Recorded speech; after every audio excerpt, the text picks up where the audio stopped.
సమరం చిన్నారి ఛానల్ ప్రేక్షకులకు స్వాగతం. హాయ్ పిల్లలు, ఎలా ఉన్నారు? నేను కిందటి ఎపిసోడ్లో మీకు ఒక మంచి చిట్టి కథ గురించి చెప్పాను కదా. అలాగే ఈరోజు ఎపిసోడ్లో కూడా నేను మీకు ఒక మరో మంచి చిట్టి కథ గురించి చెప్తాను. అదేంటో తెలుసా? కుక్క తెలివి. ఒకరోజు ఒక కుక్క తప్పిపోయి అడవికి చేరుతుంది. అది చాలా తెలివిగల కుక్క.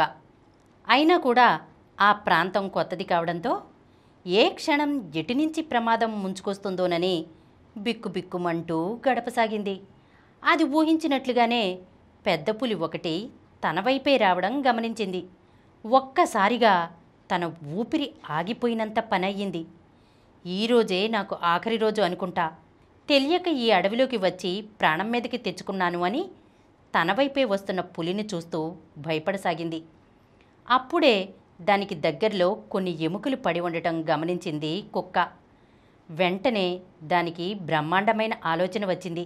ఆ ఎముకను ఒకదాన్ని కొరుకుతూ తనను సమీపిస్తున్న పులికి వినిపించేలా ఇలా అంటుంది కుక్క. వావ్, పులి మాంసం చాలా బాగుంది. నేనిప్పటి వరకు ఇంత రుచికరమైన ఆహారం తినలేదు అంటుంది. చెట్టుచాటుగా పులి వింటూ ఉండడం గమనించినటువంటి కుక్క మరింత గట్టిగా ఇలా అంటుంది. కానీ ఏం చేయను, నా ఆకలి సగమే తీరింది. ఇంకో పులి ఏదైనా ఇటుగా వస్తే దానిని కూడా చంపి తిని నా ఆకలి పూర్తిగా తీర్చుకుంటాను అంటుంది పులికి వినిపించేలా. కుక్క మాటలు విన్నటువంటి పెద్ద పులి ఆలోచనలో పడుతుంది. అమ్మో, ఈ కుక్క మామూలుది కాదు.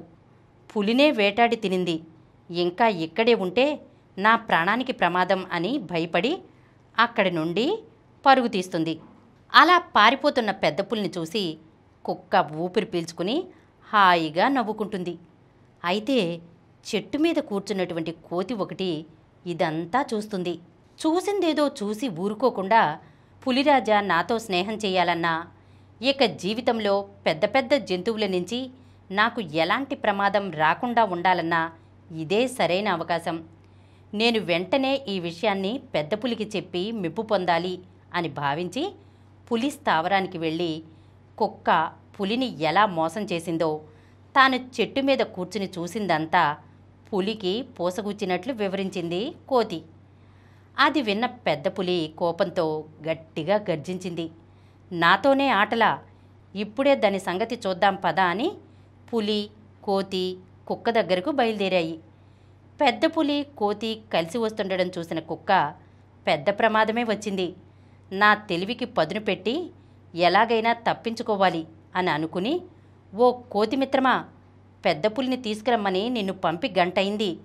నీ మాయమాటలతో దాన్ని ఒప్పించడానికి ఆలస్యమైనట్లుంది. సరేలే, త్వరగా దాన్నిటి పంపించు, నాకు చాలా ఆకలిగా ఉంది అంటుంది. అది విన్నటువంటి పులి వెన్నులో వణుకు మొదలైంది. కోతి తన్ను మోసం చేసిందని భావించింది. తన పంజాతో కోతిని ఒక్కటిచ్చి వెనక్కి తిరిగి చూడకుండా పరుగు తీసింది. పిల్లలు విన్నారు కదా ఈ కథను. ఏమర్థమైంది పిల్లలు మీకు ఈ కథ ద్వారా? పిల్లలు, ఇలా మన చుట్టూ కోతుల్లాగా ప్రవర్తించే వాళ్ళు చాలామంది ఉంటారు. అందుకని మనమే మన మెదడుకు పదును పెట్టి ప్రమాదాల బారి నుండి రక్షించుకోవాలి. తెలివికి మించిన ఆయుధం మరొకటి లేదు పిల్లలు. ఇలాంటి మరొక చక్కని నీతి కథతో వచ్చే ఎపిసోడ్లో కలుసుకుందాం. ఈ కార్యక్రమం మీకు ఎంతో నచ్చింది కదా. ఇటువంటి మరిన్ని వీడియోల కోసం అనతి కాలంలోనే 20 కోట్లకు పైగా వ్యూస్ సాధించిన సమరం ఛానల్ సమర్పించు సమరం చిన్నారి ఛానల్కు సబ్స్క్రైబ్ చేయండి, లైక్ చేయండి, మీ ఫ్రెండ్స్కి షేర్ చేయండి. అలాగే ప్రక్కనున్న గంట సింబల్ని ప్రెస్ చేయడం మర్చిపోకండి.